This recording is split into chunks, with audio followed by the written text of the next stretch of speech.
बिहार का विकास हो रहा है या नहीं? देखिए, बिहार का विकास केवल कागजों पर हो रहा है, पन्नों पर हो रहा है। और वहाँ पर कहने के लिए हमारे माननीय उप मुख्यमंत्री तेजस्वी यादव जी एक युवा हैं, लेकिन युवाओं को ठगा जा रहा है। आज बिहार के 90% युवा बेरोजगार हैं। तेजस्वी यादव जी ने कहा था, हमें भी याद है कि वो अपनी पहली कलम से 10 लाख रोजगार की बात किए थे। और हम लोग भी प्लान कर रहे हैं कि माननीय उप मुख्यमंत्री श्री तेजस्वी यादव जी को वो कलम हम लोग गिफ्ट कर दें, जिससे वो 10 लाख युवाओं को पहली कलम से रोजगार दें। जी, मैं बता देना चाहता हूं कि समता पार्टी बिहार की सबसे पुरानी पार्टी है, जिसका गठन माननीय नीतीश कुमार जी, जो भी वर्तमान में मुख्यमंत्री है, और हम सब के आदरणीय नेता और देश के पूर्व रक्षा मंत्री जॉर्ज फर्नांडिस साहब ने मिलकर के इस पार्टी का गठन किए। लेकिन बाद में चल करके नीतीश कुमार जी ने अपनी महत्वाकांक्षा के कारण इस पार्टी को तोड़ दिया और उन्होंने अपनी एक नई पार्टी बना ली, जनता दल यूनाइटेड के नाम से। इन लोगों ने वादे तो बहुत किए हैं, लेकिन इन लोगों ने काम नहीं किया है। आज बिहार में शिक्षा की वही स्थिति है जो 80 के दशक 70 के दशक में हुआ करती थी। नीतीश कुमार अभी फिर अपने गठबंधन के साथ चुनाव लड़ेंगे या फिर अल्टी पल्टी मारेंगे, ऐसा कहा जा रहा है? अब देखिए, पलटी मारने में तो नीतीश जी से बड़ा तो कोई खिलाड़ी है नहीं। नमस्कार, आपके साथ मैं हूं ज्योति सिंह और आप देख रहे हैं सच टॉक। इस वक्त हमारे साथ एक ऐसे मेहमान मौजूद हैं स्टूडियो में जो कि समता पार्टी के राष्ट्रीय अध्यक्ष हैं उदय मंडल जी। और यह वही पार्टी है, बहुत पुरानी पार्टी मानी जाती है बिहार की, जिस पार्टी से बिहार के मुख्यमंत्री नीतीश कुमार जी मुख्यमंत्री बने थे। इनसे कुछ मुद्दों पर बात करेंगे, बिहार के विकास के बारे में बात करेंगे, आने वाले चुनाव के बारे में बात करेंगे। बहुत बहुत स्वागत हमारे चैनल में आपका। बहुत बहुत धन्यवाद आपके चैनल को और हमारे पूरे दर्शकों को भी। बिल्कुल बिल्कुल, पूरे दर्शकों को भी बहुत बहुत धन्यवाद। उदय जी, पहला सवाल मेरा यही रहेगा कि क्या बिहार का विकास हो रहा है या नहीं? देखिए, बिहार का विकास केवल कागजों पर हो रहा है, पन्नों पर हो रहा है। और वहाँ पर कहने के लिए हमारे माननीय उप मुख्यमंत्री तेजस्वी यादव जी एक युवा हैं, लेकिन युवाओं को ठगा जा रहा है। आज बिहार के 90% युवा बेरोजगार हैं और बिहार से पलायन कर रहे हैं। तो वहाँ पर बिहार में विकास की तो बात ही नहीं चल रही है। वहाँ पे केवल कागजों पर दिखाया जाता है कि विकास हो रहा है, लेकिन कोई विकास नहीं हो रहा है। कुछ लोग, कुछ राजनीतिक परिवार से जुड़े हुए लोग बिहार में मलाई खाने का काम कर रहे हैं और वहाँ के युवाओं को बेरोजगार होकर के बाहर जाने पर मजबूर कर चुके हैं। क्यों, बीच में तो ऐसा कहा जा रहा था कि बहुत सारे युवाओं को रोजगार दिया जाएगा, बहुत वादे भी किए गए, तो क्या हुआ उन वादों का? हाँ, तेजस्वी यादव जी ने कहा था, हमें भी याद है कि वो अपनी पहली कलम से 10 लाख रोजगार की बात किए थे। और हम लोग भी प्लान कर रहे हैं कि माननीय उप मुख्यमंत्री श्री तेजस्वी यादव जी को वो कलम हम लोग गिफ्ट कर दें, जिससे वो 10 लाख युवाओं को पहली कलम से रोजगार दें। अभी तक तो नहीं दे पाए हैं, वो कलम हम लोग भी गिफ्ट करने का काम करेंगे उनको। उदय जी, बहुत सारी पार्टी आ चुकी है, तो समता पार्टी कहीं ना कहीं अब लोग भूलते जा रहे हैं। तो नीतीश कुमार जी आखिर कितने दिन के लिए इस पार्टी से मुख्यमंत्री बने थे? क्या कुछ खास रहा इस पार्टी में? जी, मैं बता देना चाहता हूँ कि समता पार्टी बिहार की सबसे पुरानी पार्टी है, जिसका गठन माननीय नीतीश कुमार जी, जो भी वर्तमान में मुख्यमंत्री है, और हम सब के आदरणीय नेता और देश के पूर्व रक्षा मंत्री जॉर्ज फर्नांडिस साहब ने मिलकर के इस पार्टी का गठन किए 1994 में। उसके बाद इसी पार्टी से, समता पार्टी से, जिसका चुनाव चिन्ह मशाल छाप हुआ करता था, बिहार में 7 दिन के लिए मुख्यमंत्री बने थे। दूसरी बार जो हमारी सरकार बनी थी मणिपुर में, आदरणीय राधा विनोद कोइजम जी 4 महीने के मुख्यमंत्री बने थे। लेकिन बाद में चल करके नीतीश कुमार जी ने अपनी महत्वाकांक्षा के कारण इस पार्टी को तोड़ दिया और उन्होंने अपनी एक नई पार्टी बना ली, जनता दल यूनाइटेड के नाम से, जिसमें शरद यादव जी उनके मुख्य सहयोगी थे। और फिर मिल करके समता पार्टी को तोड़ करके जनता दल यूनाइटेड का उन्होंने गठन किया। समता पार्टी के सारे सांसद विधायक, लगभग सारे सांसद विधायक को, एक तो हमारे चाचा जी जो ब्रह्मानंद मंडल जी हैं, मुंगेर के तत्कालीन सांसद थे, रघुनाथ झा जी जो कि शिवहर के सांसद थे, इन लोगों ने मिल करके पार्टी को उन्होंने बचा करके रखा। और धीरे धीरे उसके बाद 2003 में जनता दल यूनाइटेड अस्तित्व में आई। बिल्कुल, हम उस पर भी बात करेंगे। जनता दल यूनाइटेड को अब सभी लोग जान रहे हैं। अच्छा, क्या आने वाले चुनाव में आपकी पार्टी क्या मुद्दे लेकर आएगी जनता के लिए, और क्या आप लोग भी वादे लेकर कुछ आएंगे कि नहीं? देखिए, सबसे बिहार में तो सबसे ज़रूरी चीज़ है, बेसिक मुद्दे हैं और बेसिक चीज़ों की वहाँ पे रिक्वायरमेंट है, जो कि ये लोग लगातार जो है नीतीश कुमार जी हो या फिर आरजेडी हो, उन लोग के नेता हो, इन लोगों ने वादे तो बहुत किए हैं लेकिन इन लोगों ने काम नहीं किया है। आज बिहार में शिक्षा की वही स्थिति है जो 80 के दशक 70 के दशक में हुआ करती थी। वादे तो उदय जी सभी करते हैं ना, वादे तो पूरा कोई नहीं कर रहा है ना बिहार में, बात तो यही है। समता पार्टी ने अपना वादा निभाया भी था, ये समता पार्टी का इतिहास रहा है। समता पार्टी जिस समय अस्तित्व में थी, बिहार में काफ़ी सारे मुद्दों पर हमारे जो आदरणीय नेता और समता पार्टी के फाउंडर जॉर्ज फर्नांडिस जी थे, वो गरीबों के मसीहा कहे जाते थे और उन्हीं के नेतृत्व में पूरे देश में रेल चक्का जाम हुआ था। तो अब बिहार में किसी पॉलिटिशियन को क्यों गरीबों का मसीहा का टैग नहीं मिलता है? क्यों गरीबों के लिए कोई काम नहीं करता? गरीब परेशान है, लाचार है।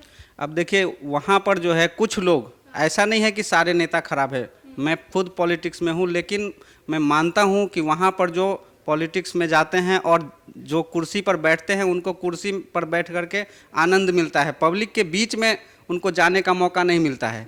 और जो उस परिवार से हैं, राजनीतिक परिवार से हैं, उनको आटे चावल का भाव पता नहीं है, तो गरीबों के लिए वो काम नहीं करते हैं। अभी बीते दिन बिहार के मुख्यमंत्री नीतीश कुमार जी जमुई का जो पुल टूटा है कहा जा रहा है, उसका निरीक्षण करने गए थे। जनता लगातार उनका विरोध की है, तो क्या लग रहा है, बार बार बिहार में पुल टूट रहा है, बार बार रोजगार के लिए बेचारे सड़क पर आ जाते हैं युवा, तो क्या कारण रह जा रहा है कि ये सारी कमियां अभी तक दूर नहीं हो रही? देखिए, बिहार की जनता का विकास या बिहार का विकास, इससे मुख्यमंत्री जी को कोई लेना देना नहीं है। उनको केवल अपनी कुर्सी कैसे बचे, इस पर वो फोकस करते हैं। कभी आरजेडी के साथ गठबंधन करते हैं, फिर बीजेपी के साथ गठबंधन करते हैं, मुख्यमंत्री वही रहते हैं। तो ये तो उन पार्टियों को भी सोचना चाहिए और ख़ास करके बिहार की जनता को सोचना चाहिए। मैं पार्टी का राष्ट्रीय अध्यक्ष हूँ, लेकिन फिर भी मैं बिहार की जनता से अपील करता हूँ, आप 5 साल में सरकार चेंज कीजिए। एक बार आप लालू जी को बनाते हैं तो 15 साल कुर्सी से बैठा देते हैं, नीतीश कुमार को बिठा दिए, अभी उनका 20 जनता ही तो चुनती है ना। जनता ही चुनती है और जनता से ही मेरी अपील है कि आप 5 साल में सरकार चेंज कीजिए, चाहे किसी की भी हो, हमारी हो, हमको भी चेंज कीजिए। हम ये नहीं कह रहे हैं कि हम आएंगे तो हमको बिठा दीजिए। कि बिहार में बदलाव होना चाहिए सरकार में। बिहार में बदलाव होना चाहिए और निरंतर बदलाव होना चाहिए। बिहार की जनताओं से मेरी अपील है कि आप सरकार बदलिए। केवल मैं ये नहीं कह रहा हूँ कि नीतीश जी को ही बदलिए, सत्ता में जो भी हो 5 साल में आप बदल दीजिए। तो चुनाव आने वाला क्या रह रहा है? नीतीश कुमार अभी फिर अपने गठबंधन के साथ चुनाव लड़ेंगे या फिर अल्टी पल्टी मारेंगे, ऐसा कहा जा रहा है? अब देखिए, पलटी मारने में तो नीतीश जी से बड़ा तो कोई खिलाड़ी है नहीं।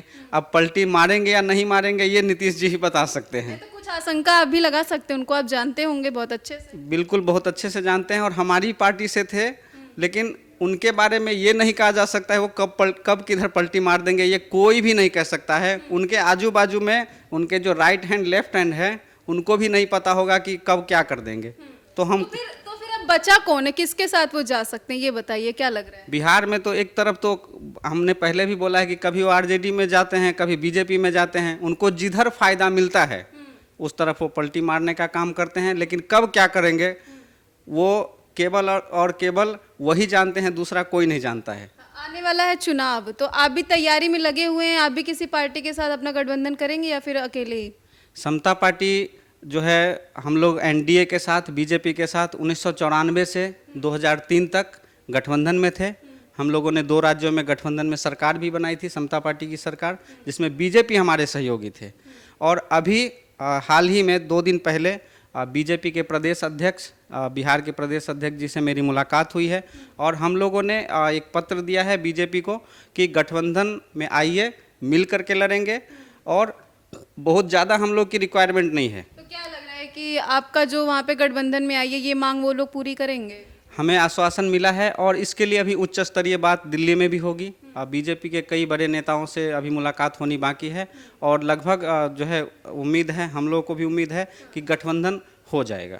तो बीजेपी का ही साथ क्यों मांग रहे हैं आप? बिहार में तो वर्तमान में देखिए ना, महागठबंधन की सरकार लगातार बीजेपी पे आरोप लगाती रहती है और कह रही है लूट लिया पूरा उन्होंने, बिहार का विकास नहीं उन्होंने किया है। देखिए, सबसे ज़रूरी चीज़ है कि हमारे जो आदरणीय प्रधानमंत्री जी श्री नरेंद्र मोदी जी हैं, उनके नेतृत्व में नो डाउट देश का विकास हो रहा है, देश तरक्की पर है। और वैसी एक गवर्नमेंट आप देख लीजिए कि यूपी में भी है, जो योगी आदित्यनाथ जी हमारे मुख्यमंत्री हैं यूपी के, तो आज कहीं ना कहीं यूपी में सुधार हो रहा है और वैसी ही एक सरकार बिहार में ज़रूरी है। और इसके लिए हम लोग चाह रहे हैं कि बीजेपी के साथ हम लोग अलायंस करके और बिहार में एक स्टेबल सरकार का गठन करें, जो बिहार की जनताओं की समस्याओं को सुने और बिहार का विकास करें। आप कह रहे वैसे एक सरकार की जरूरत एनडीए की थी तो बिहार में सरकार, लेकिन उसमें नीतीश कुमार जी मुख्यमंत्री थे और बीजेपी को भी इस बात पे सोचना चाहिए था, मंथन करना चाहिए था कि अगर आप गठबंधन कर रहे हैं तो कैसे लोगों से गठबंधन कर रहे हैं, किनके साथ गवर्नमेंट चलाना है, ये बीजेपी के नेताओं को भी थोड़ा सोचना पड़ेगा। क्योंकि बिहार है, बिहार में कोई भी पार्टी जैसे कांग्रेस पार्टी है, बीजेपी है, तो दूसरे राज्यों में अलग समीकरण है, बिहार का समीकरण अलग है, वहाँ पर क्षेत्रीय दल ज़्यादा हावी होते हैं। 2025 में बिहार में चुनाव होने वाला है, ये मेरा आखिरी सवाल होगा, तो क्या लग रहा है कि किसके सर पे फिर वही ताज सजेगा और कौन बिहार में राज करेगा?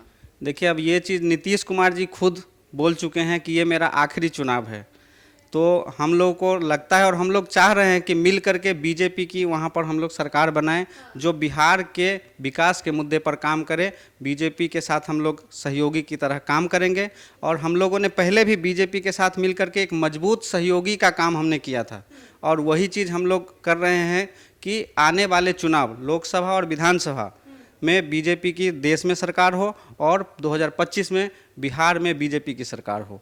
अच्छा, 2025 में बिहार में बीजेपी की सरकार हो, ऐसा आपका कहना है? जी बिल्कुल। लेकिन अभी ये जो लोग साथ में बैठक कर रहे हैं, 28 दल हैं, तो फिर ये लोग क्या करेंगे? अब इन लोगों ने तो नाम रख लिया है इंडिया, लेकिन एक्चुअल में वो इंडी अलायंस है। हम लोग उसको इंडिया क्यों पढ़ें? वो इंडिया नहीं है, वो केवल छलावे का इंडिया अपने आप को दिखा रहे हैं, वो इंडी अलायंस है। ये लोग भी अपना जोर लगा रहे हैं, ठीक है, लेकिन बिहार की जनता को सोचना पड़ेगा, देश की जनता और बिहार की जनता को सोचना पड़ेगा कि हमारे लिए बेहतर कौन है।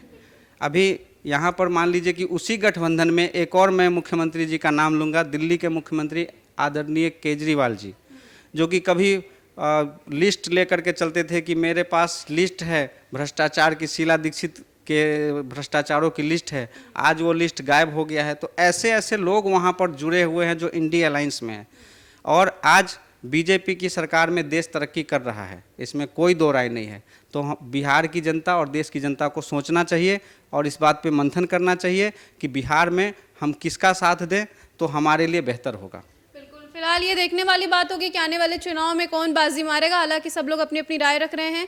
उदय मंडल जी की बातों को लेकर आप कितने समय तक कमेंट सेक्शन में जाके हमें जरूर बताएगा। आगे आपको ऐसी जानकारी देते रहेंगे। जय हिंद।